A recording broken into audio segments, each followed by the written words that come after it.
think in my experience, what does intercultural fluency mean? It means practice, it means we're all responsible, and it means, for me personally, like how can we communicate with each other in a good way? Keiko, I pass to you.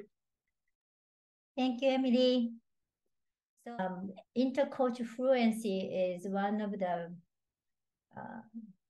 biggest interests I have been having. I'm from Japan, and the reason why I came to the United States is about it. Because I thought this is more like multicultural instead of monocultural, like a multicultural society. So I really wanted to learn about diversity and the cultural, multicultural society. But intercultural fluency is how we can build our capacity to embrace the complexity. And then even though sometimes it is very chaotic, still how much we have capacity to hold it that's very intercultural fluency. In order to do that, first I need to understand my culture. Sometimes intercultural work is I have to understand other people's culture. But that's not enough. First, we need to understand my own culture, our own culture. Then next step is, okay, I can understand your culture. And then third step is being a bridge. Not just understand others, but how I can be a bridge between my culture and then the different culture. So it is very complicated, but if we can do it together, it's kind of I believe that our life is richer and then also more rich taste, deep taste. So that is my answer to so far about intercultural fluency. I want to pass my talking piece to Mr. Intercultural Fluency, Jabali. I was wondering how that was going to work out. Yeah, when I got hired on at a school, an independent school, to do diversity work. Anybody who has had the fortune or misfortune to be hired to do that work quickly discovers something. In the building, what happens is that every piece of programming that you do is super scrutinized, and people determine their participation not by the content of the programming, but by the fact that it came out of your office. If it came out of your office, in my experience, if it came out of my office, most of the time, the response from the white people in the school was, I don't really think that this is for me.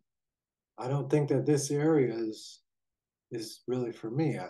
I don't want to step in your space and all this kind of stuff, you know? And then, so that was on one side. And then on the other side, they would say, I would hear things like, we're not invited to the table to have discussions about, like, okay, so what do you, I put stuff together, you say it's not for you, and then you complain, you say that you don't have an invitation. So, and at the end of all that, there's still that question of what's the goal? What's the goal of what's the goal of diversity work? What's the goal of diversity?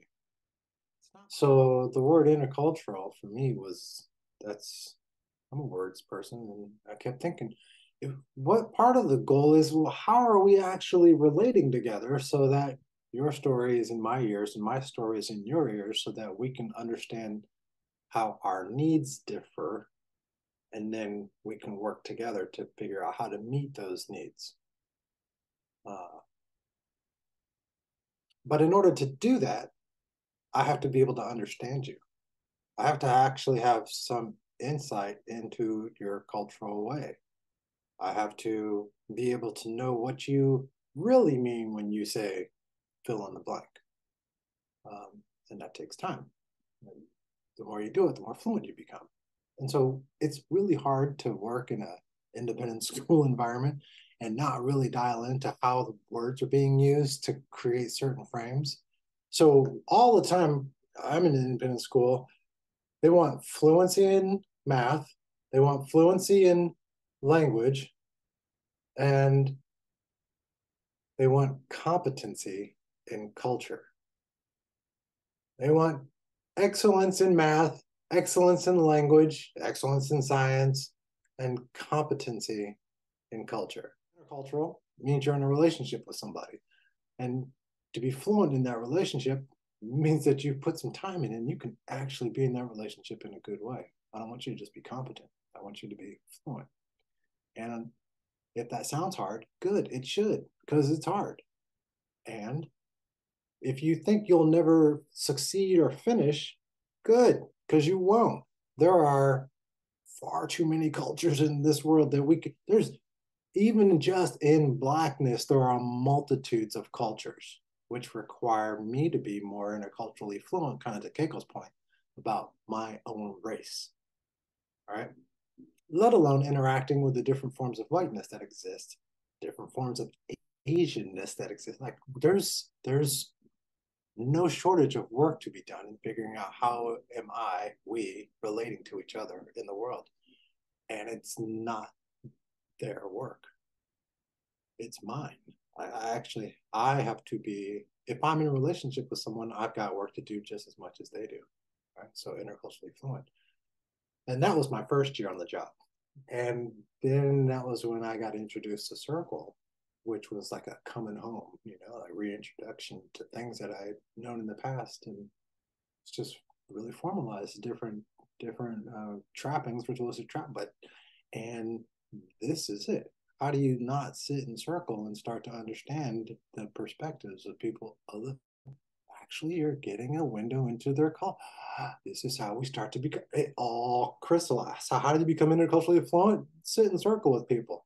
That's it.